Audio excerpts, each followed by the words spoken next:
Hello friends, thank you for joining me today. Back in the saddle again.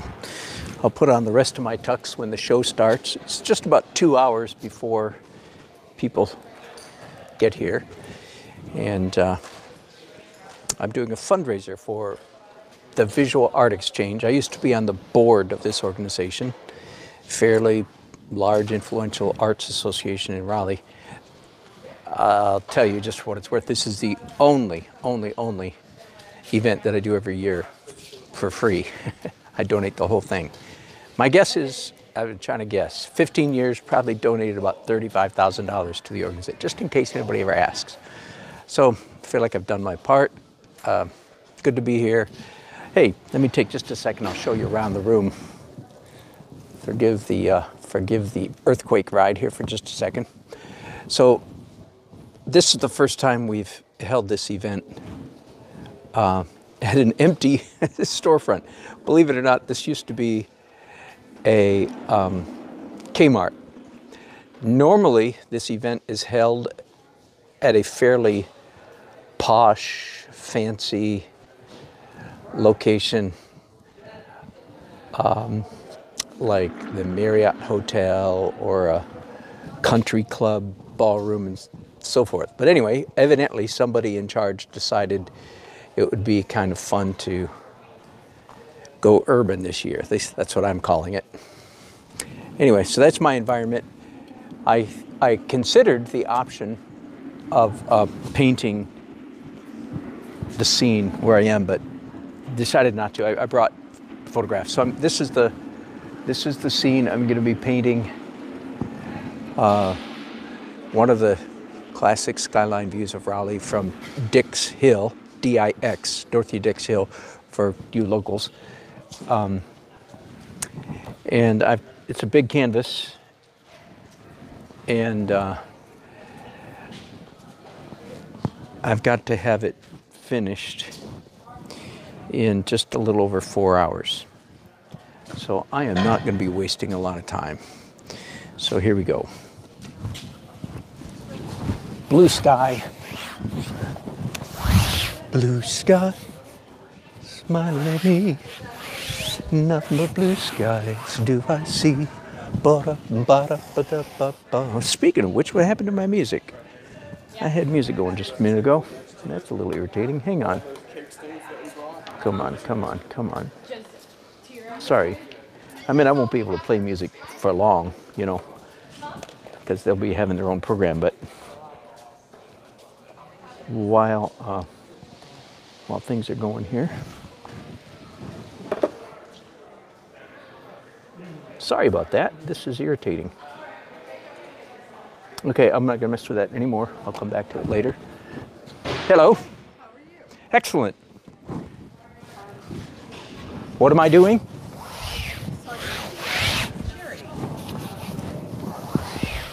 Yes.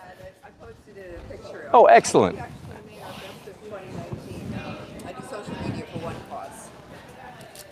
There's a picture of you. You are I'm Joe. Mader. Hi, Joe. Yeah. Good to meet you again. Yeah, so do you mind if I take photos? Sir, of course not. Yeah, please post the heck out of them. Are you kidding? Right, like our page, like our Instagram. Okay. Even though I'm indoors today, it's a empty storefront, or empty store with dirty floors, so I can actually spatter. I have rugs down, but I don't mind spattering a bit. I do have rugs down, but that's why I was free to throw that paint around there. All right, let's get drawing. Miles to go, and still no music playing. I know that doesn't bother you as much as it bothers me. I just don't like things malfunctioning. Okay, hang on just a minute. I'm going to switch. Card. And I'm supposed to have a bunch of cards right here. And then I actually... I'll just take a picture of something up here. Oh, no. No. Look at this. You've got like a... And I texted my wife and told her to bring business cards, but she won't be here for a couple hours yet. So hang on. No. Here. I do have a few stragglers. Thank you so much. You're very welcome, Joe. Thanks.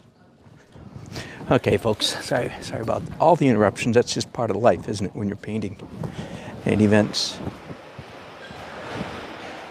There we go. So let's see if my music works better now. I'm connected to a personal network thing. That is strange.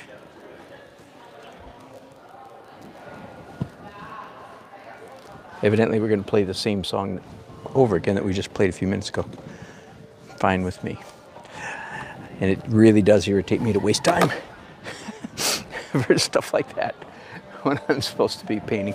Okay, so blue up there, blue sky, therefore warm backdrop.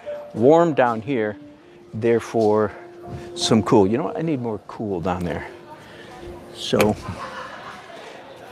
let's do some more cool stuff. First of all, a little spatter.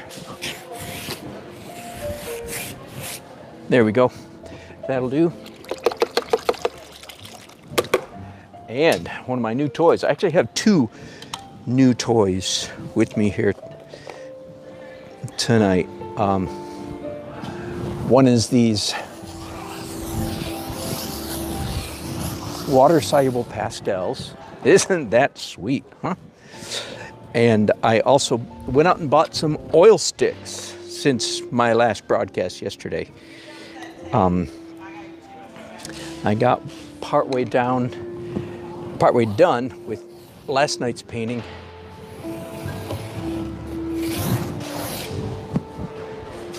There we go. That's fun. That's fun. A little bit more energy. Now, back to drawing stuff. I think I can draw in red.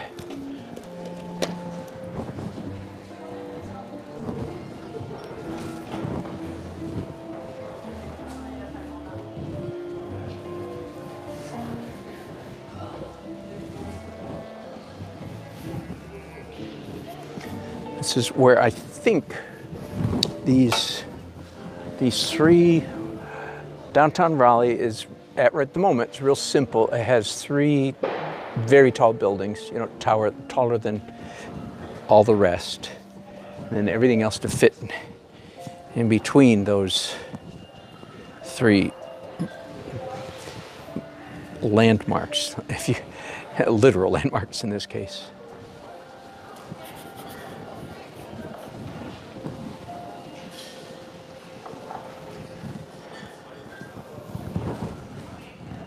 Yeah, purple's a good color. See, I don't want to use red in this vicinity because it will just get lost with the red that's already there. So I've gone to a purple.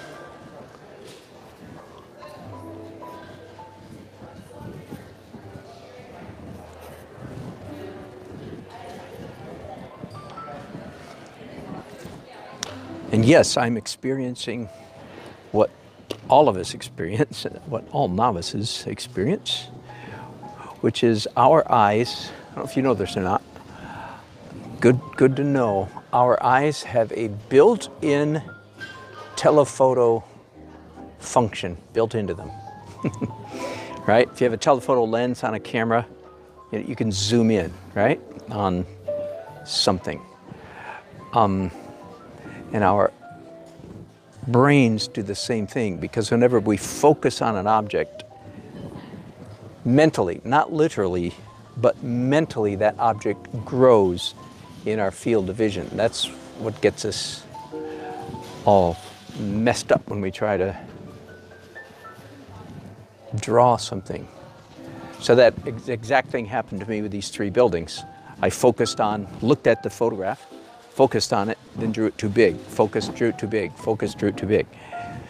I'm glad I caught it before I got too far. Okay, here's some nice yellow. There we go. Ooh, that's nice. You know what's a funny thing? There is a color, just a plain, ordinary color in the color wheel, color in the rainbow, so to speak, that I rarely use. And I think that's really weird. I consider it a noticeable weakness in my painting. I'm going to tell you what color it is in a minute. And if you see much of my artwork, you'll notice, yeah, you know what? You don't use that color very much. And again, I'm not bragging here. It's not a characteristic, it's a weakness.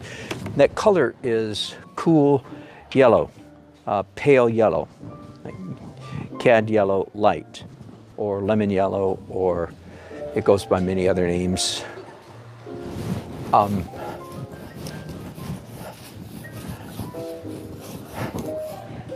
I just rarely use it, which I consider that's not a good thing if you're an artist, in my opinion.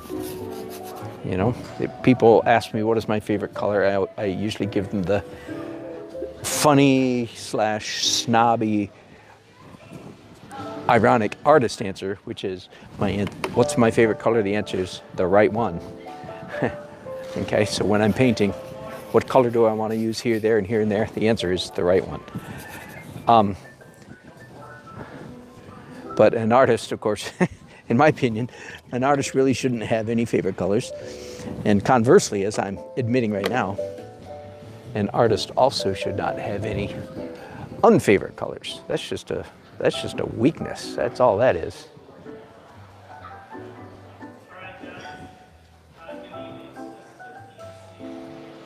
I guess I'm going to draw a little bit more. I'm already almost a little bit lost in this mess. Here, I'll show you again. Here's what I'm drawing. So can you understand why I'm a little bit lost? Because, hey, hang on just a minute. I knew there's something wrong. I didn't do my clapper. Doggone, what's the world coming to? Daily Art Adventure number 549. VAE ball. Go. There. Now we are official.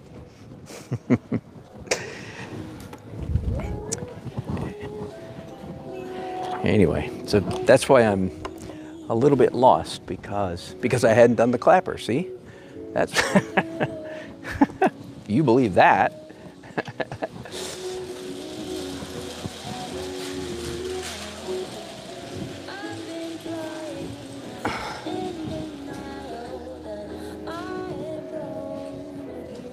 My music's a little too loud. Let me turn this on. I'm assuming that nobody will really complain too much. Just us worker bees here at the moment. And put some people on the path down here. More trees.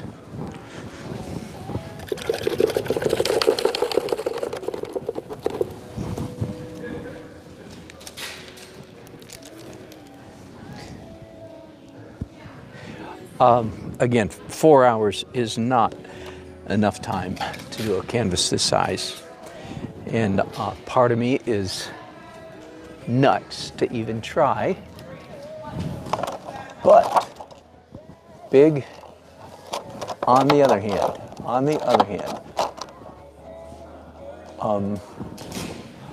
I have in the past a couple times, I don't mean it's my normal, I still don't like trying to finish a painting this large in this kind of time, but there have been a couple times where I have done some of my absolute best work under this kind of pressure. Of course, that is, yes, what I'm hoping to do today. I would love to do.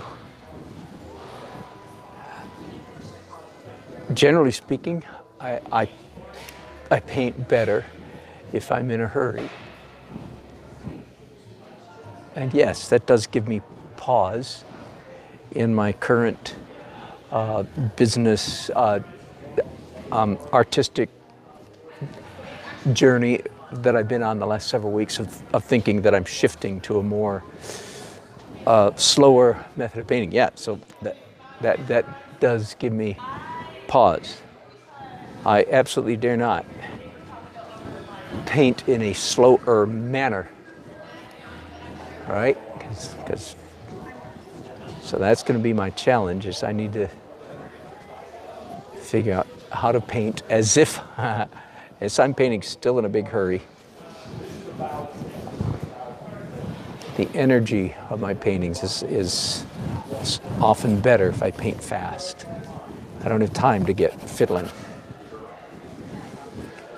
I've achieved hit the bullseye, the magic of abstraction very often when I paint very fast. And again, but still, you know, if you said, well, would you rather finish this painting in 4 hours or 6? I would say 6. So does that make sense? I'm not trying to be consistent here. I'm just telling you the truth. I wish I had more time. But there have been times when I've done some of my best work when I'm working fast like this.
There's some stuff on here that's still very wet, even though I took time to do that. I could either rub especially this red, I could either rub my brushes through it. Nope, you know what I'm gonna do? I'm gonna do something a little bit unusual. I'm gonna go ahead and start painting white while that's all still wet. That actually is not unusual. What would be unusual is if the red or some of that stuff is still wet when the white is finished, and I drag a brush through it and smear both colors. That'll be fun. That'll be a new adventure. So this is my third drawing. So this time I'm drawing with white, right? And I'm looking at the photograph a lot, as you can probably see, and making adjustments, making corrections.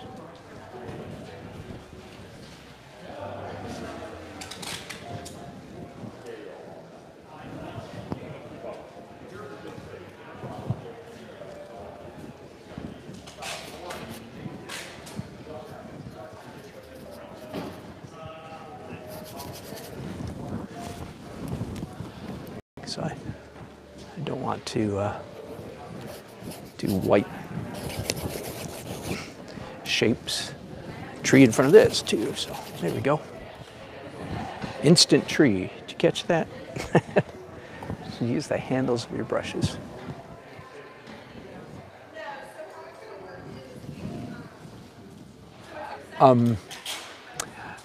This is, I think, the 15th year in a row that I've painted at this event. And I'm pretty sure this is the largest canvas I've ever done for this event. I've probably done a couple 36 by 48s. This is 36 by 60.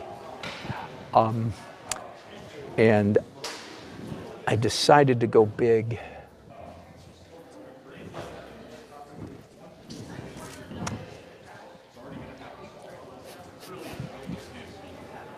partly because I imagined that the room that we're meeting in was going to be large.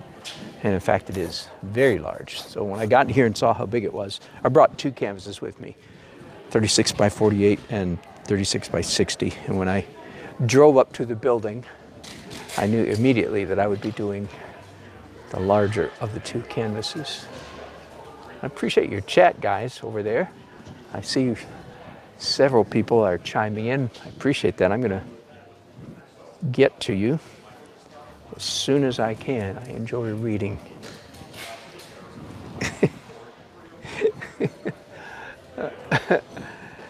I'm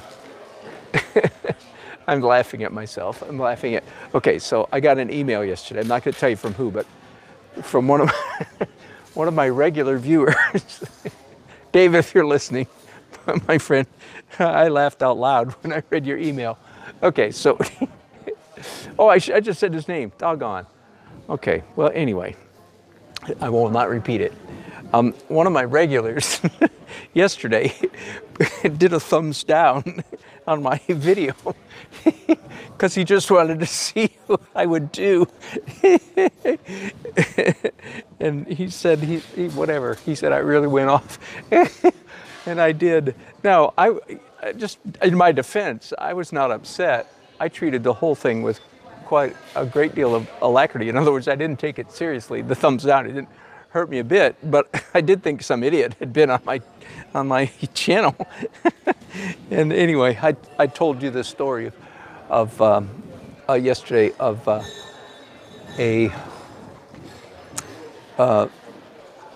Lego movie that I've been watching, where there was the mean guy on the Lego movie was on his computer and going like this, and every time he hit his finger, a thumbs down symbol, you know. And for some reason, it just tickled my funny bones so much. So yesterday, I was talking about that video because I was responding to some crazy person had done thumbs down on my video yesterday on my broadcast. And then come to find out, it was one of my friends. And he said, "Boy, you really went off on that one."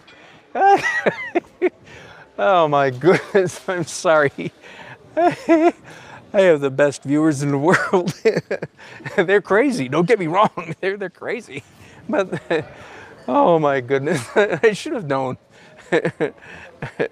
I won't say your name again, but DM, you know who you are. I should have known it was you, man. Oh boy.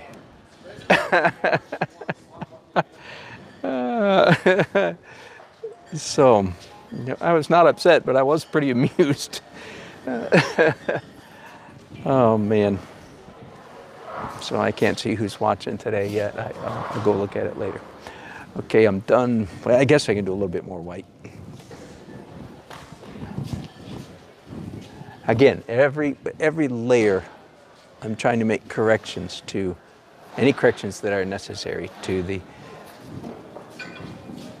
drawing here. So this is my third layer of drawing, right? First I did big brushes, purple and red. Then I did pencils, and now I'm doing white. I do draw a distinction. There we go. I do draw a distinction between painting with brushes and drawing with brushes. And what I'm doing right now, I tend to call this drawing with brushes, making fairly small marks. Dang, that's a nice painting right there. If only that were my style, I could just quit right there.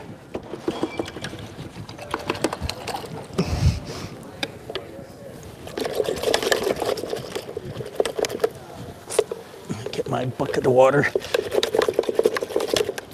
little bit closer.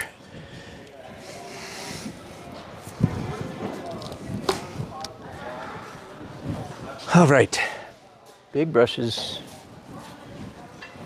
Let's do some smearing now.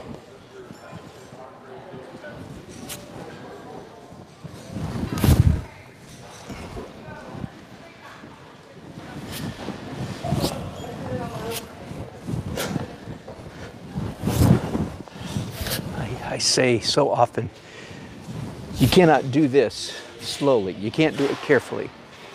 If you try to do it slow and careful, cautiously, it will just look horrible. So thus these fast, energetic motions are, in my opinion, absolutely necessary and important. You can't do it slowly and have it look good. Last week, I think I made the expression that I'd never said before, I think really nails it to a large degree. You cannot make beautiful marks with ugly movements. Can't make, let me take the word beauty out of there. You can't make good marks with bad motions. Not bad emotions, bad motions, bad movements. You can't make interesting marks. And the most common bad, what for most people, what causes them to have bad movements is insecurity. So you could summarize, it's not always true, but you could say you can't make beautiful marks with insecure feelings, if you will. Not that painting is about being in the mood. You can be grumpy, depressed, whatever, but your arms need to move in a way as if they are not, as if you're not in a bad mood, or as if you're not depressed or whatever. All right, I'm trying to decide what to do now.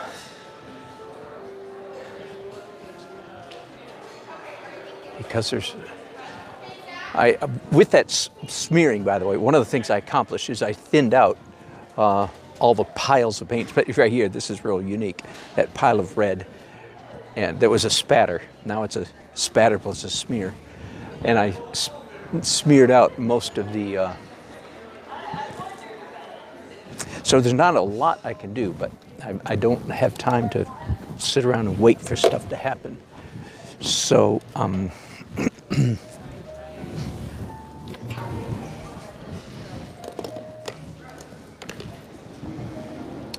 going to do a slightly different order from the normal. I'm going to paint, this time with blue, and focus a little bit on dark, not so much lines.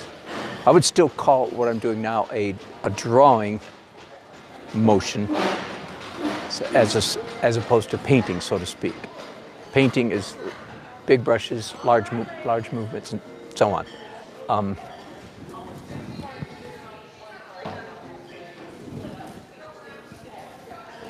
So once again, I think I'm drawing now. Making perhaps a slightly artificial distinction between the two. But what I call drawing is like this, with fairly small brushes. Making fairly defined or definitive narrow marks as opposed to big, broad, fat marks. Oh, and I'm liking this blue thing. Yeah. Every painting is an adventure. Little experiments. Every time you paint, you should do a little experiment. Not a big one. I use the analogy of a donut. You know, when you eat it, when you buy and eat a donut, you want to eat the donut. You don't want to miss the donut. You don't want to eat the air in the hole in the middle, and you don't want to eat the air. Using silly language, but you don't want to eat the air outside the donut. You want to chomp down on the donut. Okay, so that's in painting. There's a sweet spot. This is related to creativity.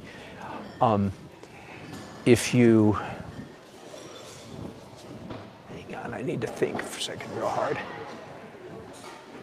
If you get stuck in a rut in your painting, you're missing the donut because you're stuck in the hole. You're too conservative. You're in the middle. You're stuck. On the other hand, conversely, if you are wild and crazy and creative outside the box, you've missed the donut too because you're too far out. Frankly, that last category describes essentially my entire college art major career, and I happen to know describes a lot of other art majors' art career too. We were so intent on being creative that we didn't develop any discipline. We were all over the map. I do not approve or recommend. I don't recommend majoring in art, period, except a few universities. There's one in San Francisco College of Art, something, I forget what it's called. but it's in San Francisco. There's a Lutheran college near Los Angeles somewhere. Anyway, back to creativity and the donut. If you're all over the map, you're not developing skills. You're just all over the map. To develop skill, you have to have some routine, you have to have some idea what you're doing.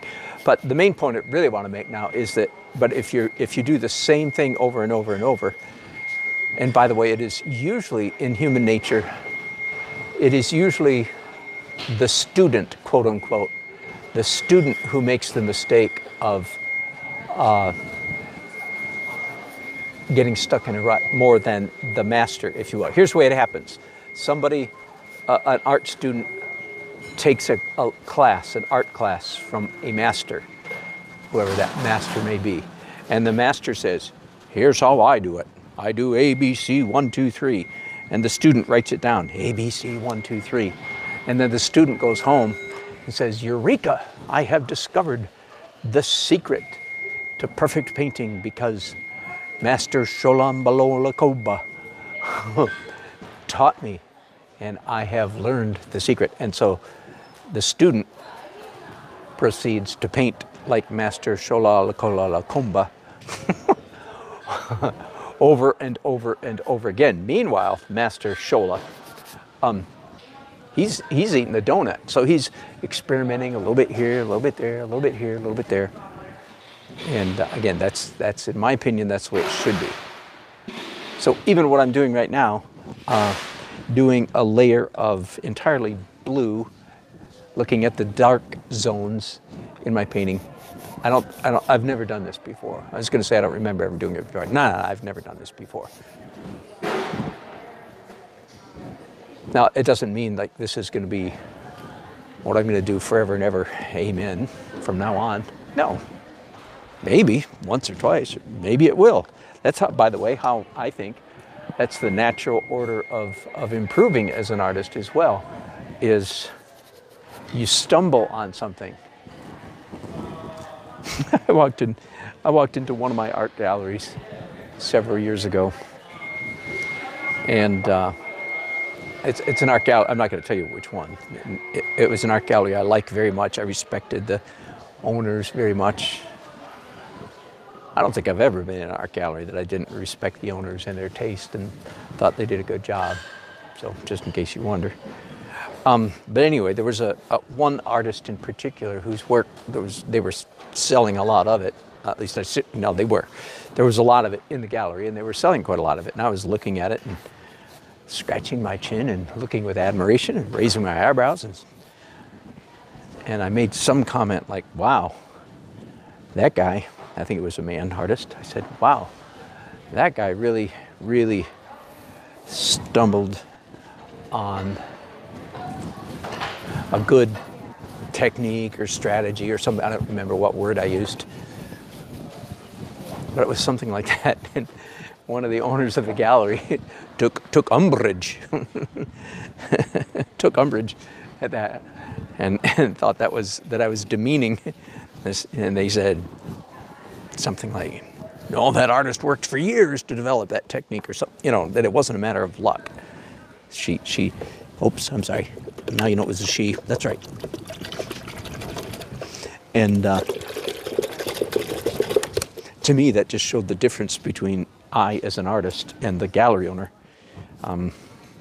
Of course, whoever the artist was probably took years to perfect this particular. It was a very distinctive style, very distinctive technique. And my point was that all of us who are artists, I didn't explain this or anything, but when we stumble on a good technique, that it is in fact a stumbling. Unless somebody teaches it to you, then that's just, that's even less. What's the word? But that, anyway, it was, that's how you stumble on good painting ideas, is by staying in the donut. Don't get stuck in a rut. Don't do the same thing over and over, even because Master Sholabala Mushoya told you to do it that way. Don't do that. Always experiment. That's how happy accidents happen. Every progress that I've made in my painting style in the last 15 years, without question, has been because of an accident, of an experiment that I did.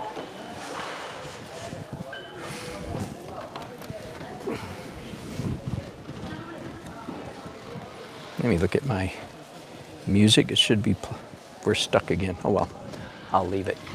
Let's go back to some fairly dry brushes. And take just a minute to smear once again. It's a smear campaign in operation here. I hope you know that.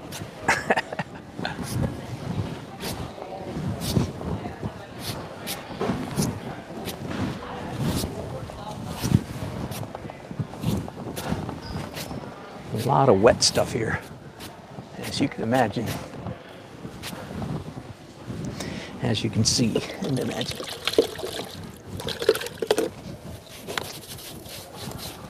One of the reasons I like putting a rug down under my painting is I actually use the rug to clean my brushes.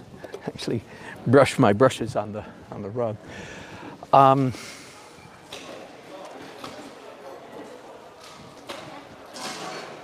right, I don't think I have much choice. I'm a little bit nervous about this, but I have to do some large glazes.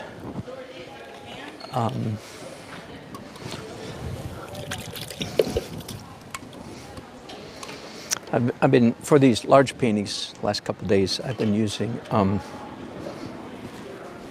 these butcher trays, mixing paint and medium in that ooey gooey sloppy mess right there. I like it. Okay, first color I want to do is some yellow orange. So this is more or less local color.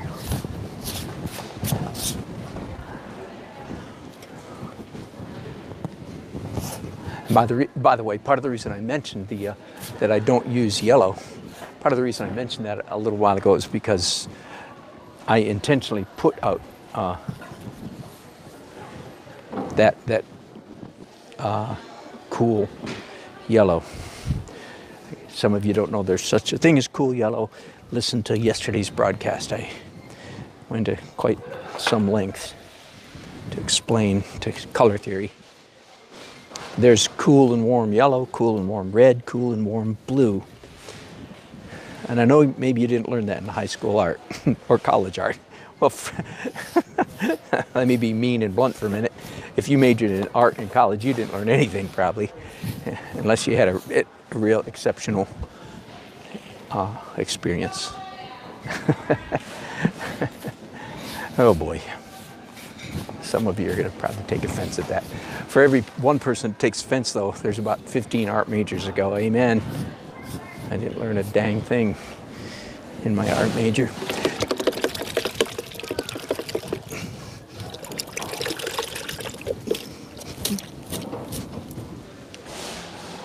Okay, question here. The sky. My usual practice, I got too much paint on that canvas, by the way. I'm just gonna, literally too much paint. I want some of it to run down. When I have a lot of blue sky in a scene, I tend to do this underpainting of the sky in red. And I'm just debating here whether I'm going to try something else while we're doing experimenting. Speaking of the creative donut hole, I'm going to try something I've never tried before. I'm going to do a split sky. In other words, I'm going to do local color under half of the sky over here. I don't mean exactly half. I'm going to do local color under part of the sky. Okay, in other words, blue underpainting.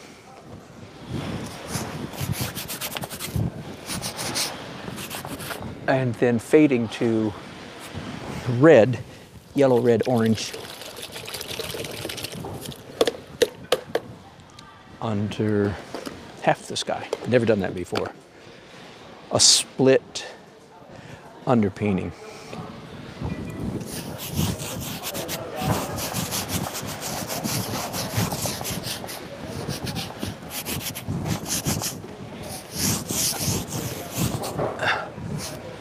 Okay, some of you probably should be taking note about, here I am painting sky, but my brushes are spilling over quite much into non-sky, into the buildings, right? Correct. You're messing it up, they say. Correct. And then I quote you my favorite art class title I ever came up with. Do you really want to get loose, or are you just saying that? Forgive me for laughing at my own joke. Dang, that's a good title. Do you really want to get loose, or are you just saying that? Now, another little experiment. I do this occasionally, but not very often, which is wiping off acrylic. I wipe off oil quite a lot, but I don't wipe off acrylic that often. Isn't that great? Look at that energy. What a soupy mess.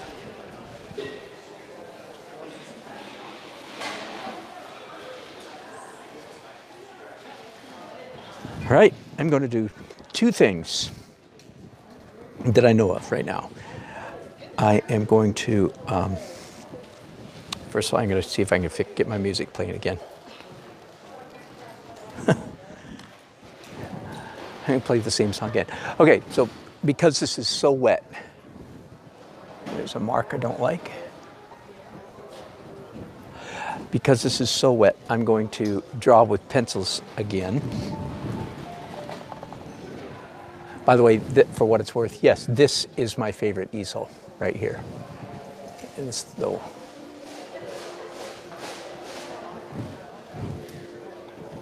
I mean, other than my humongous easel that I built, it's 10 times as big. So because it's so soupy, I'm going to draw with pencils again. Making corrections here. I say that all the time, maybe just so you can see what I'm doing. So now that I think when you pick up a pencil, I'm not sure this is right, but there's something like when you pick up a black liney tool like this, it does something to your brain. Your mind tends to go into draw-e. I'm trying to say draw-ish, D-R-A-W-Y, draw-e mode. Does that make sense? And it's as if I'm looking at the photograph with a slightly higher resolution. I'm looking at it a little more carefully. So I just raised this part of that building up a little over 1/4 of an inch. And overhead, see, so I made an adjustment. Again, I just want to make sure you understand when I say that you make corrections. I posted on YouTube community, oh, here's another correction. Over here, I've got that building going out way too far. Last week on YouTube, if you go to my channel, which you're already there, and you click on the word community, you know, there's a whole bunch of things, playlists, videos, community, and about. If you haven't clicked on about, then you can go there and see. So who's Dan Nelson anyway, right?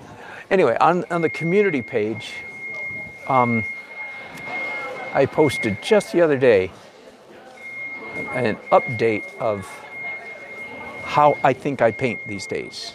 It was 15, I think 15 layers plus a new invention that I was calling intermittent intentional messiness.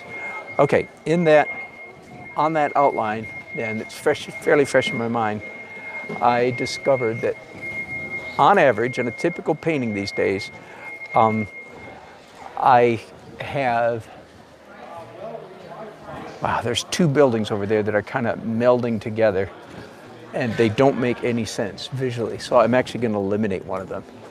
There's a building with a rounded roof, and there's a building with a square roof right in front of it, and the two of them are melding together and so don't make any visual sense. So I'm literally not going to, I'm going to take the round one out because it just confuses, it just creates confusion. It doesn't look like a building, in other words. Anyway, I was trying to say, wasn't I, that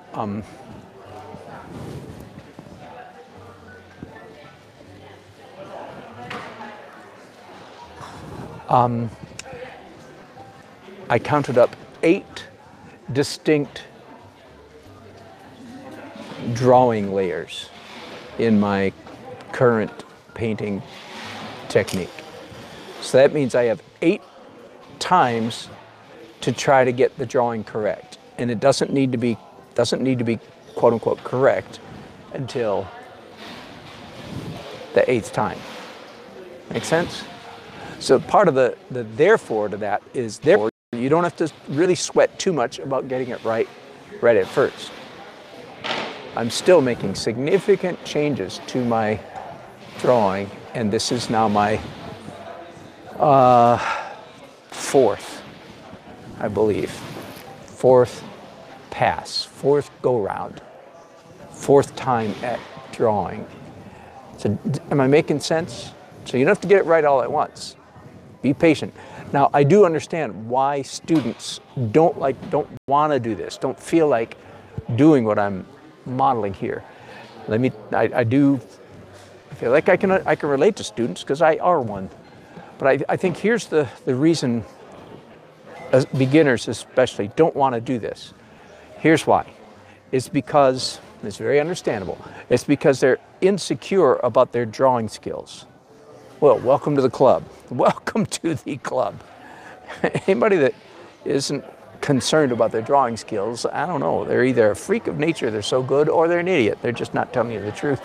I don't know which one of those is true, most true. But anyway, we all struggle. So, but when you're a beginning artist, you're really insecure about your drawing abilities. So because of that insecurity then, you want to hurry up and get this drawing down. You want to get it correct so that in a sense you can breathe. It's like, whew, thank God that's over. Does that make sense? And so part of what I'm recommending is no, don't do that. Don't hold your breath. Don't force yourself to try to just stay patient. Keep making corrections. That's the thing.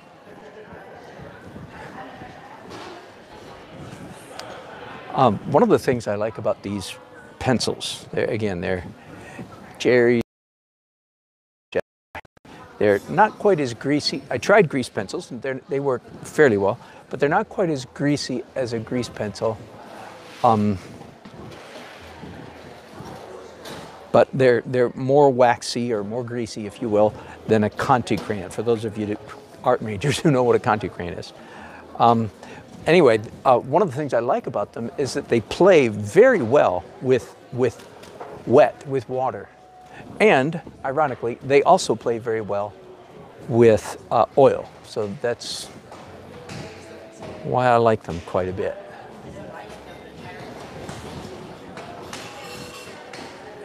Whew. So I'm doing some really intense drawing here. By the way, here's one of the things you do. So that's an intentional intermittent messiness, right? What are those, telephone wires? Nope.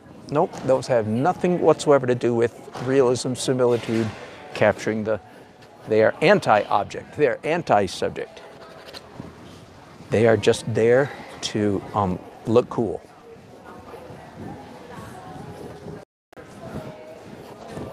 The artwork that gives us the highest degree of aesthetic buzz, one description of it is art where the viewer's mind, I said this I hammered this out yesterday.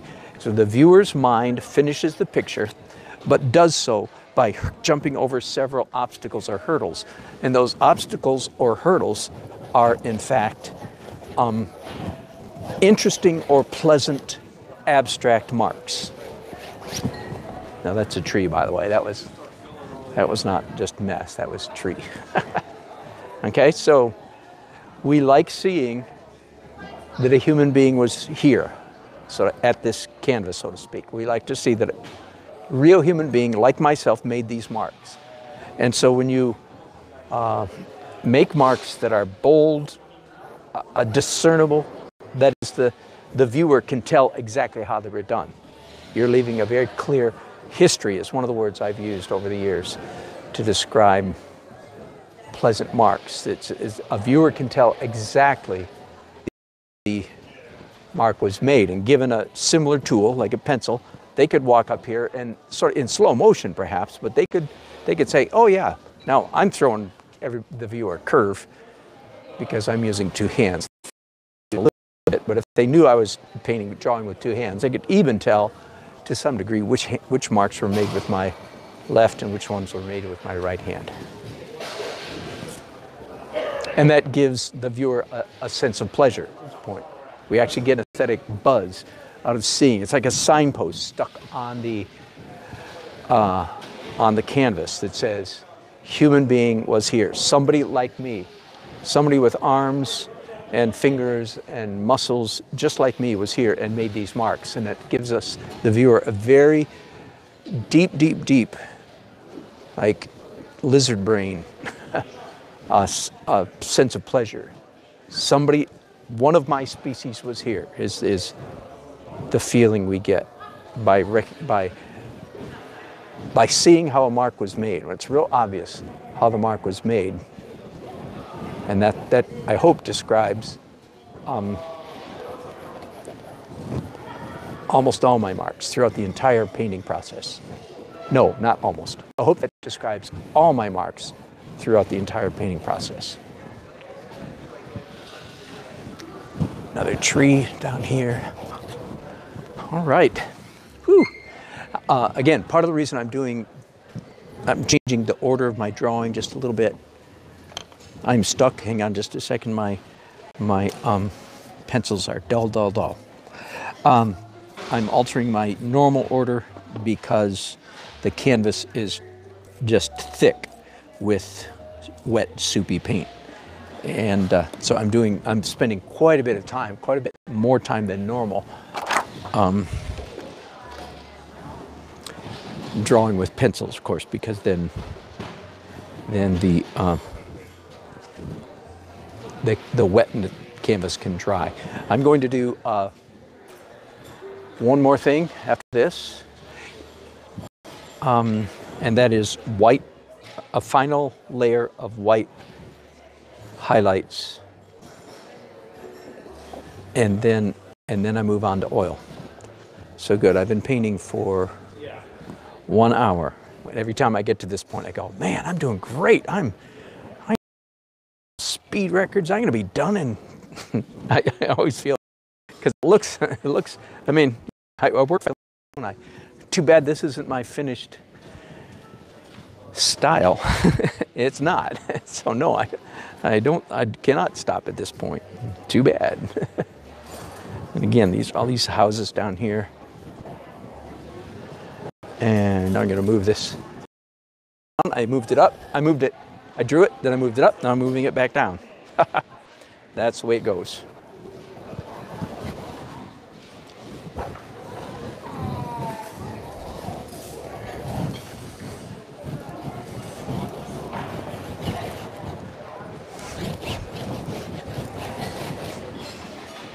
I've painted on location up on this hill overlooking our city several times, and every time I do, I point out that Mother Nature did us artists a big favor about 10 years ago it's not nice. It's almost insensitive for me to say this, but a hurricane, not a hurricane. Yeah, we get lots of hurricanes, but no, it wasn't a hurricane. It was a tornado came through.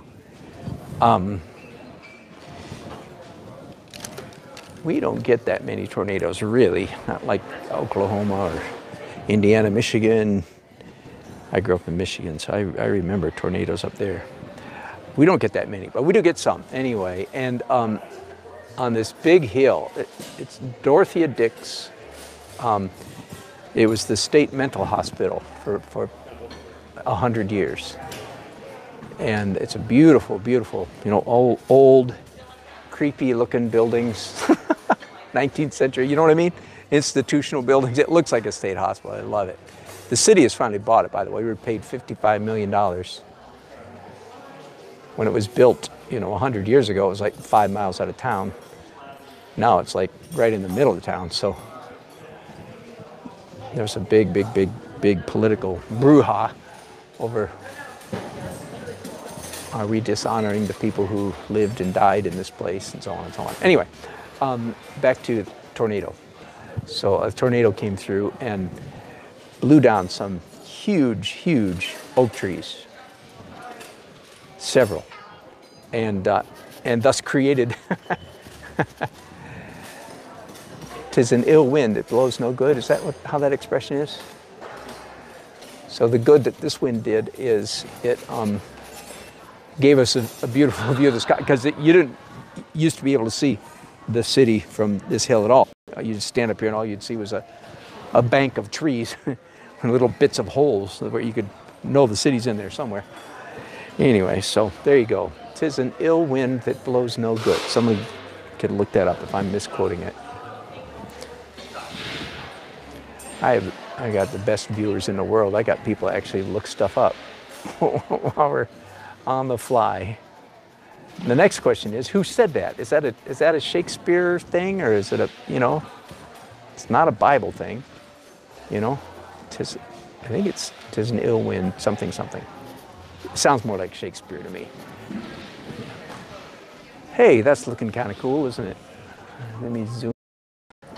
That has a certain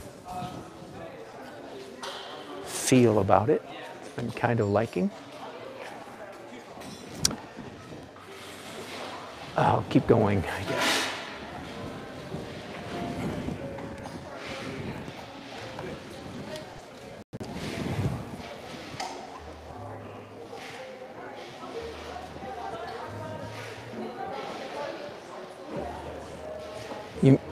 You regulars might have heard me talk about this before, but I feel like it bears repeating.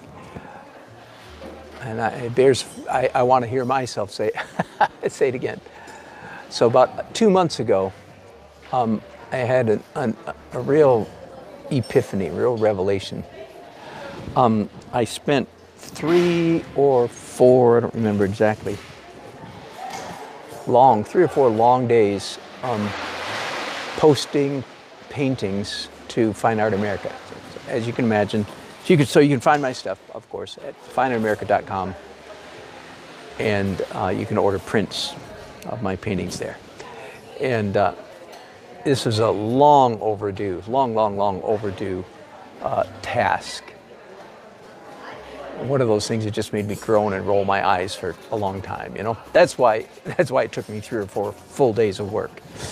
So because of that task, during those 3 or 4 days, I ended up looking. It was a retrospective for me on my own work. It took me back to paintings, some of which I hadn't seen for, I would think at the most 5 years, but 2, 3, 4, 5 years. Now, most of the time, the work that I did 5 years ago does not make grade, right? Most of the time, it's not good enough because, of course, I've improved. I'm happy to say I've improved. But every once in a while, this is my experience, every once in a while, you accidentally do something good enough that it stands the test of time. Well, this was the experience that I was having, going back and working on all these old paintings.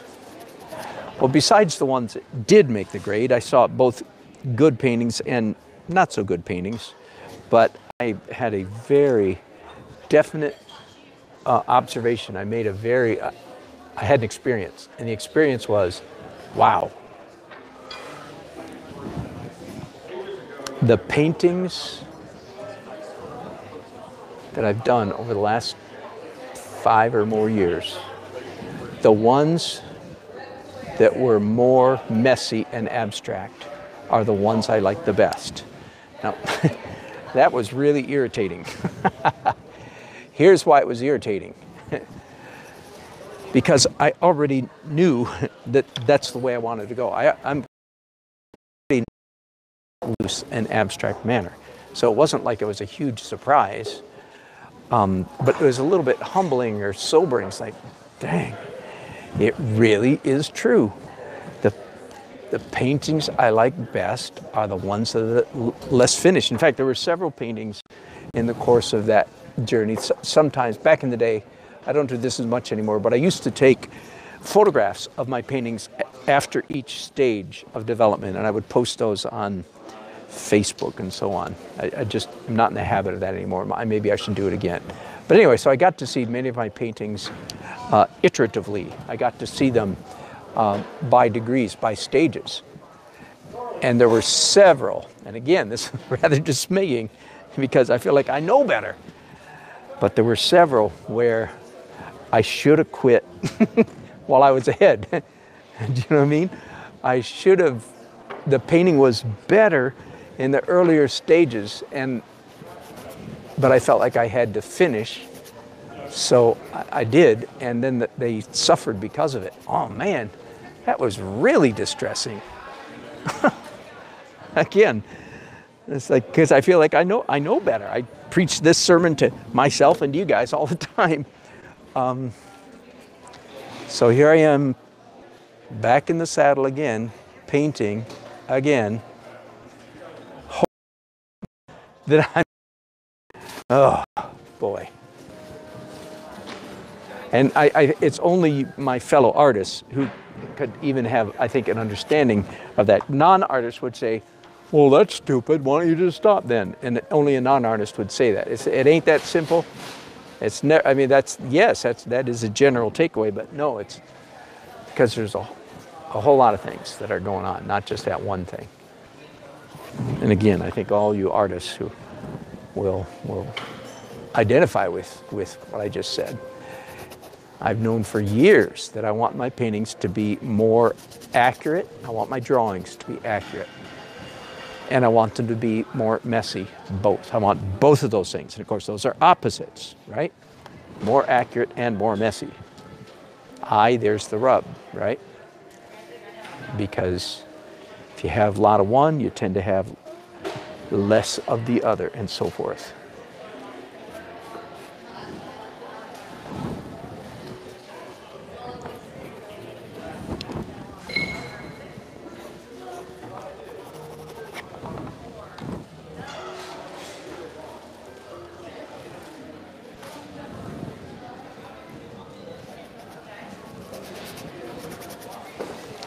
The good news is I have made progress. And I suspect most of you who are artists, if you're sticking with it, you've made progress too. I love my monthly painters group.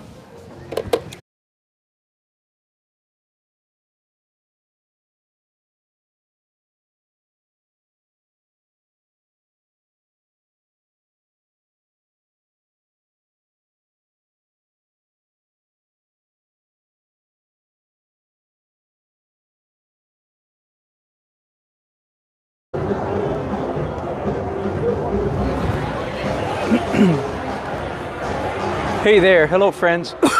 Sorry for the technical problems here. My Mevo keeps running out of juice and turning off on me, even though it's plugged in 100% of the time. Hey, so I went back and read all of your chats. I'm sorry I can't comment on all of them now, but I loved it. I loved all your comments. It was really a lot of fun. Thank you. So in the meantime, since you were here last, of course, I finished the acrylic stage. I was very close to finished it with the acrylic when my camera died. And then I've done a glaze over the whole canvas. And now I am doing my first layer of opaque. Now, out of order. Normally I do a fuzz layer before I do my light opaque highlights, the final edit layer. But, and by the way, my camera is liable to turn off at any moment without warning. So even though it's plugged in. I am painting for people, painting for an audience. And I felt like it was advantageous to go ahead and instead of waiting till the end to do the sky, to make the sky blue, because people are deeply confused by a pink, red, orange, yellow, blue, yellow sky. So I have done the sky prematurely, just so that people can have a better idea where this thing is going. Of course, they're not used to seeing paintings done in this manner at all. And again, my camera's going to go off any second. I just looked at it again, and it's giving me a warning that it's low. So nothing I can do about that. I'm going to have to talk to a techie expert to find out how to remedy this situation. Anyway, good to have you while I'm here. For the few minutes while I'm here, I'll broadcast as much as I can today.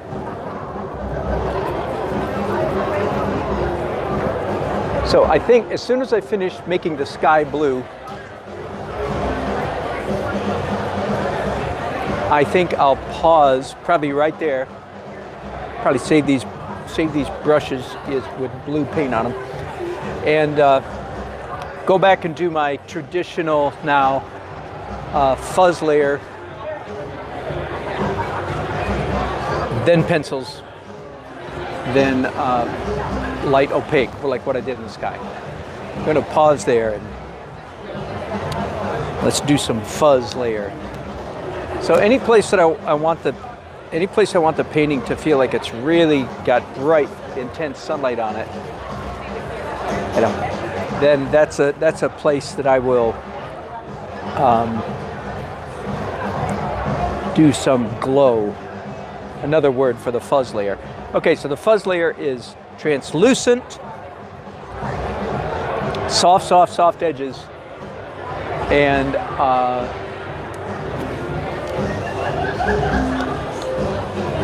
local color, that is realistic color. Okay, so nope, that's not quite the right color. Let's change that.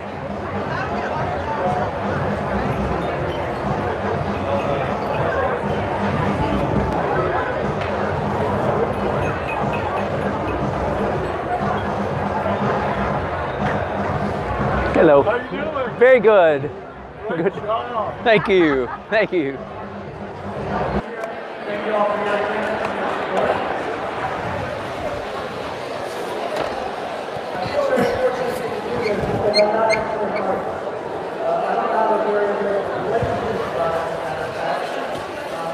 Here. Wait, yeah, carry it from back here. Piece of cake. Perfect. There you go. All right, so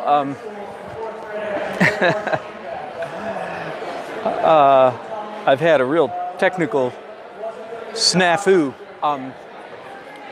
getting my chargers to charge up Mevo. Finally got it charged up just in time for them to come and take away the painting that I finished. I'm so sorry I wasn't able to broadcast more of it. I'm going to pick you guys up and give you a little tour of the area. The painting's gone. Hello. No, I just took a picture of it. Beautiful. Thank you. Thank you. Can I take a picture with you? Yes. I'll take it. I'll take it. You take it. His wife. You can trust me.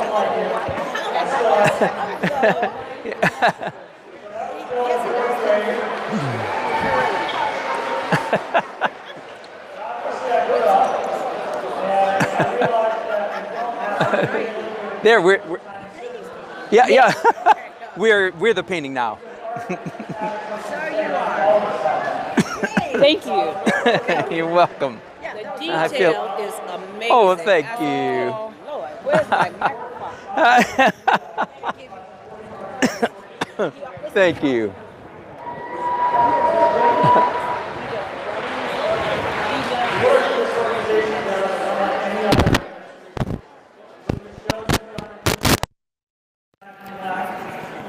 Okay, hang on just a second here.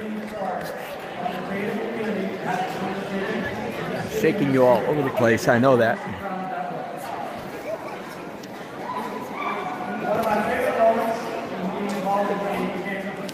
All right, so there's still a little bit of the silent auction artwork. I'll show you just for fun. A lot of abstract stuff. Very little representational. Surprising. And a lot of like slightly representational stuff. Oh well, that's right. I like this piece right here. It's well painted, very well painted. Like that. Aomi Powers. Nice piece.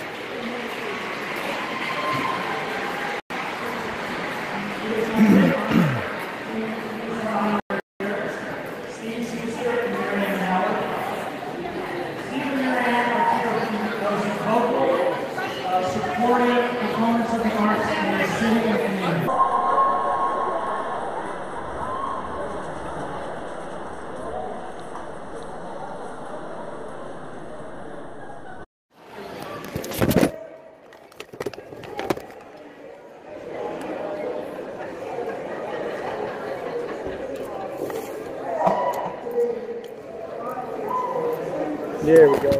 Anyway, so there you go. A little bit of a tour of where we are tonight. I'll turn it around one more time, just for fun. So that's it. There's my lovely wife, Nancy.